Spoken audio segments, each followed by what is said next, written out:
सबसे पहले अपने खाने में लहसुन ज़रूर डालें, अदरक ज़रूर डालें। ये दोनों चीज़ें बहुत ही इम्पॉर्टेंट हैं।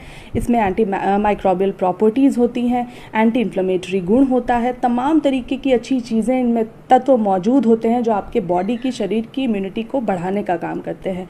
तो अदरक और लहसुन को खाने में जगह ज़रूर दीजिए।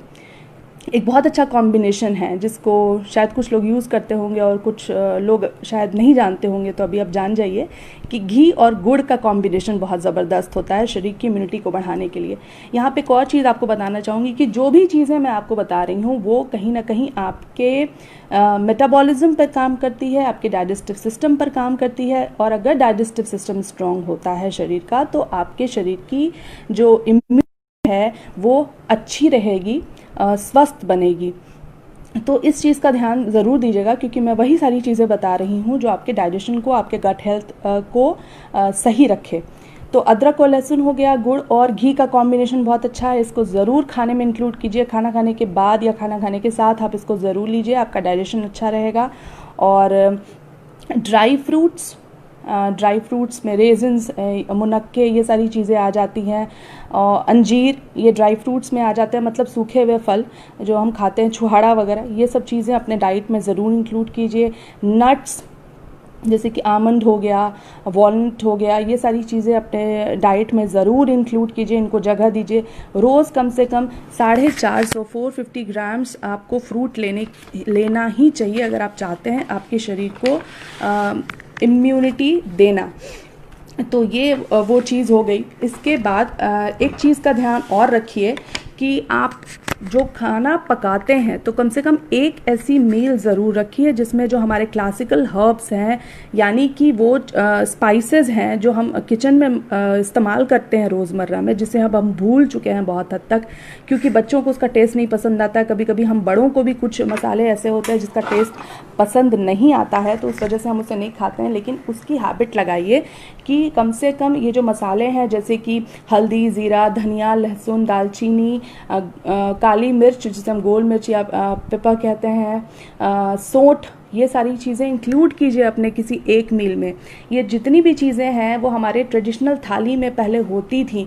अब तो हम उस तरीके से खाना बनाते ही नहीं हैं। जो हमारी ट्रेडिशनल थाली थी उसमें आप देखेंगे दही होता था, छाछ होता था, दाल, चावल, रोटी, सब्ज़ी होती थी, तो चटनियाँ होती थी कई तरीके की। तो ये सारी चीज़ें अब हम भूल चुके हैं, इससे हम बहुत ज़्यादा दूर हो चुके हैं और इसको हमने रिप्लेस कर दिया है पिज़्ज़ा, बर्गर और पास्ता, पता नहीं कौन कौन सी चीज़ें हम खाने लगे हैं। तो कचरा शरीर में डालिएगा तो कचरा ही आपका शरीर हो जाएगा। तो हमें अपने शरीर को सोना बनाना है। ईश्वर ने इतनी अच्छी संरचना करके हमें भेजा है नीचे, इतनी खूबसूरत ये ईश्वर की देन है ये शरीर, तो इसकी रक्षा कीजिए। इसको मतलब इस तरीके से उसका मैं कहूँगी कि अनादर मत कीजिए। तो ये जो भी चीज़ें हम खाते हैं, जो पिज़्ज़ा, बर्गर वगैरह जो हम खाते हैं, वो हमारी संस्कृति नहीं है। संस्कृति के हिसाब को आप इस तरीके से समझिए कि ये हमारे देश के वातावरण के अनुकूल नहीं है। ये चीज़ें हो सकता है जिन देशों से आई हैं वहाँ के लोगों के लिए अच्छी हैं, हमारे यहाँ हमारे वातावरण के हिसाब से वही चीज़ें अच्छी होती हैं जो यहाँ पे उगती हैं, क्योंकि हमारा शरीर जो है वो यहाँ के इन्वायरमेंट के हिसाब से अडाप्ट कर चुका है। तो यहाँ जो चीज़ें उगती हैं अगर वो हम कंज्यूम करते हैं तो हमारे हेल्थ के लिए वो अच्छी होती हैं। ये कॉन्सेप्ट है इसके पीछे।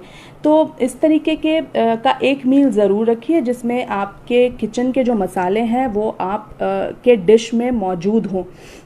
बहुत अच्छी तरीके से काम करता है। इसमें आयरन होता है, मिनरल्स होते हैं जो हमारे बॉडी के लिए इम्पॉर्टेंट हैं, वाइटामिन्स पाए जाते हैं, एंटीऑक्सीडेंट, एंटी इन्फ्लेमेटरी प्रॉपर्टीज़ होती हैं, एंटीसेप्टिक प्रॉपर्टीज़ होती हैं, मतलब तमाम तरीके की हीलिंग प्रॉपर्टीज़ इन मसालों के अंदर होती है जिसको हम अब यूज़ नहीं करते हैं वगैरह हो गया। ये सारी चीज़ें बहुत अच्छी हैं, आपके हेल्थ के लिए बहुत अच्छी हैं, आपके पेट के हेल्थ के लिए बहुत अच्छी हैं। आगे बढ़ते हैं तो आप एक प्रिपरेशन कर सकते हैं छाछ का, जिसमें आप पुदीना डालेंगे, जिसमें आप सेंधा नमक डालेंगे। मैं सेंधा नमक की बात करती हूँ, काले नमक की बात करती हूँ। वो टेबल सॉल्ट जो हम नॉर्मली यूज़ करते हैं, मैं उसको कहूँगी कि आप उसे कम कंज्यूम करें। ये मैंने आपको कल भी बताया था। तो आप ये जो छाछ है वो बना सकते हैं जिसमें आप पुदीना डालेंगे और आप सेंधा नमक डालेंगे।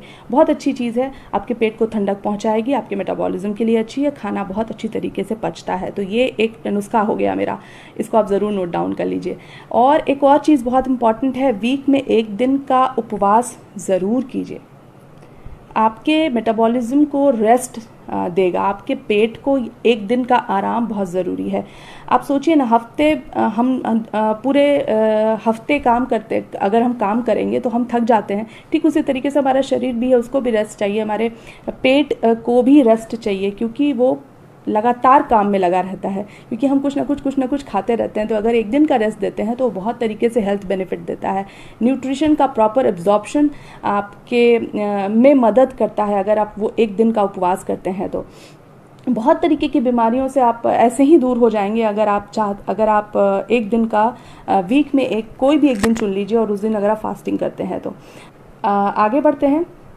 और अगला जो है वो ये है कि सुबह की जो सूरज की रोशनी होती है उसमें 15 से 20 मिनट का समय बिताना बहुत ज़रूरी है। ये नेचुरल विटामिन डी का सोर्स है। कल भी हमने डिस्कस किया था, हम विटामिन डी सप्लीमेंट्स लेते हैं क्योंकि हमारी आदतें बिगड़ चुकी हैं, हम दवाइयों पे डिपेंड हो गए हैं, हम आदतों में सुधार नहीं कर रहे हैं और उसके लिए हम सप्लीमेंट्स ले लेते हैं कि कोई बात नहीं, सूरज की रोशनी मिस हो जाती है, कोई बात नहीं है, और हम इसके लिए सप्लीमेंट्स तो बाज़ार में मौजूद हैं। लेकिन मैं यहाँ आपको बता दूँ कि बहुत अलार्मिंग है आपके हेल्थ के लिए अगर आप इस तरीके की काम कर रहे हैं, क्योंकि हमारे शरीर का एक डोज है। ये जो भी वाइटामिन्स मिनरल्स हम जो लेते हैं उसका एक डोज होता है जिस मात्रा में हमारे शरीर को उसकी रिक्वायरमेंट होती है। और अगर आपके शरीर को उतनी रिक्वायरमेंट नहीं है लेकिन अगर आप उसे कंज्यूम कर रहे हैं तो ये बहुत तरीके का साइड इफ़ेक्ट आपको देता है। तो ये मल्टी वाइटामिन्स और सप्लीमेंट्स जो हम हेल्थ सप्लीमेंट्स लेते हैं ये आपके शरीर को डैमेज कर सकता है, सीवियर डैमेज दे सकता है। इस चीज़ का ज़रूर ध्यान रखें। और ट्रेडिशनल थाली पर आ जाएं, उसमें वो बैलेंस्ड थाली थी, उसमें हर तरीके के न्यूट्रिशन ऑलरेडी मौजूद थे, जितनी क्वांटिटी में हमारे शरीर को चाहिए उतना मौजूद था उसमें। अब हम उससे दूर हो गए हैं, इसलिए हमें इस तरीके के टैबलेट्स की फीडिंग की ऊपर से ज़रूरत पड़ती है, जिसकी हमें बिल्कुल भी ज़रूरत नहीं है और इसकी वजह से कई तरीके की बीमारियां होती हैं। खैर, आगे बढ़ते हैं। और एक और नुस्खा मैं आपको बताऊंगी कि आप जो दाल घर में बनाते हैं उसको हींग या अजवाइन से ज़रूर उसमें तड़का लगाया करें। अगेन ये आपके डाइजेस्टिव सिस्टम को इम्प्रूव करेगा। इसके बाद हम आते हैं कि हल्दी वाला दूध अपने डाइट में ज़रूर शामिल करें। रोज़ रात में इस दूध को पीने की आप आदत लगाएं, अपने अंदर भी आदत लगाएं और बच्चों को भी आदत लगाएं, क्योंकि अगर आप में अच्छी आदत होगी, अच्छी हैबिट होगी, तभी तो हम जो है वो बच्चों को दे पाएंगे। तो पेरेंट्स को चाहिए कि वो हेल्दी हैबिट्स लगाएं, ईटिंग हैबिट डेवलप करें, हेल्दी प्रिपरेशन करें और अपनी भी आदत सुधारें और बच्चों की आदत जो है वो खुद ब खुद सुधर जाएगी। तो सुधार हमको करना है, हम को खुद से शुरू करना है। इसके बाद एक काढ़ा है जो आप चाहे तो नोट डाउन कर सकते हैं। सिंपल सी रेमेडी है, कई तरीके के काढ़े मैं आपको बताने वाली हूँ, तो आप इसको रिप्लेस कर सकते हैं। वो जो टी और कॉफ़ी एक्स्ट्रा आप जो दिन भर में पीते हैं आप उससे रिप्लेस इसको कर लेंगे।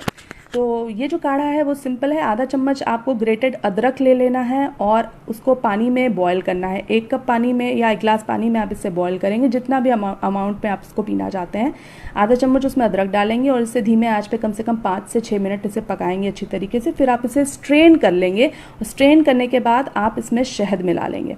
अगर आपको शहद पसंद है, शहद का टेस्ट पसंद है तो आप ले सकते हैं, नहीं तो आप चाहें तो आप इसमें गुड़ डाल सकते हैं। तो ये बहुत अच्छी चीज़ है, ये एंटीवायरल प्रॉपर्टीज़ इसमें होती हैं। तो आप इस काढ़े को भी इस्तेमाल कर सकते हैं। इम्यून सिस्टम को आप अगर स्ट्रॉन्ग करना चाहते हैं तो वो जो कॉफ़ी और चाय जो हम पीते हैं जिससे आपके शरीर में होता ये है कि अगर आप एक ज़रूरत से ज़्यादा उसको कंज्यूम कर रहे हैं तो कहीं ना कहीं जो वाइटामिन और मिनरल्स ज़रूरी है हमारे बॉडी के लिए उनका एब्जॉर्प्शन जो है वो ब्लॉक हो जाता है। तो आप इस तरीके के काढ़े लेना शुरू करें। और अगली जो चीज़ है वो है तुलसी का पत्ता। अपने घरों में तुलसी को स्थान दीजिए, आपके वातावरण को भी शुद्ध करेगी, आपके मन को भी शांति देगी। आप उसकी रोज़ पूजा अर्चना करेंगे तो जाहिर सी बात है पॉजिटिविटी आपके अंदर आएगी, आपका ब्रेन हेल्थ जो है वो भी इम्प्रूव हो जाएगा। साथ में उसके पत्ते अगर आप लेकर सुबह में 5-6 पत्ते चबाते हैं तो शरीर की इम्यूनिटी की तो खैर तो आदत है। तुलसी को अपने घर में स्थान दीजिए।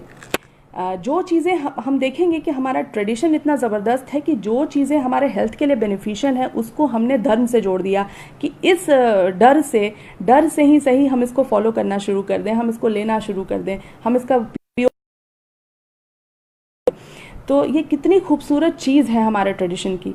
आप ये सारी चीज़ों पर हमें गौर करना चाहिए। और आगे बढ़ते हैं तो एक और काढ़ा है जो मैं आपके साथ शेयर करना चाहूँगी। वो है कि आप 3-4 मुनक्के ले लें और आप 5 पत्ती सौंठ, सूखा हुआ अदरक जिसे हम कहते हैं वो आप ले लें। अगर नहीं है आपके पास तो आप ताज़ा अदरक भी ग्रेट करके इस्तेमाल कर सकते हैं।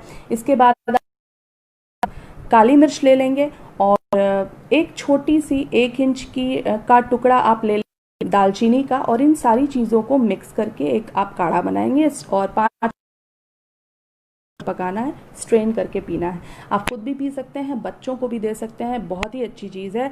और सीजनल जो एलर्जिक रिएक्शंस होते हैं बॉडी में, या फिर एलर्जीज जो होती हैं, जैसे कि नाक बहने लगना और छींकें आने लगना, सर्दी जुकाम जिसको बार बार होता है, वो अगर इस तरीके का काढ़ा लेता है तो बहुत ज़्यादा फ़ायदा करता है।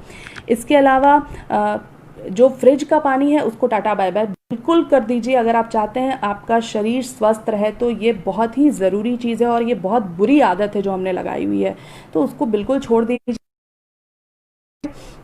और कोशिश कीजिए जाड़ों के टाइम में हल्का गर्म पानी पीने की। वैसे भी पानी पीना बहुत ही अच्छा होता है आपके पेट के डाइजेशन के लिए, तो एक इस चीज़ की आदत लगाइए। तो ये कुछ चीज़ें मैंने आपको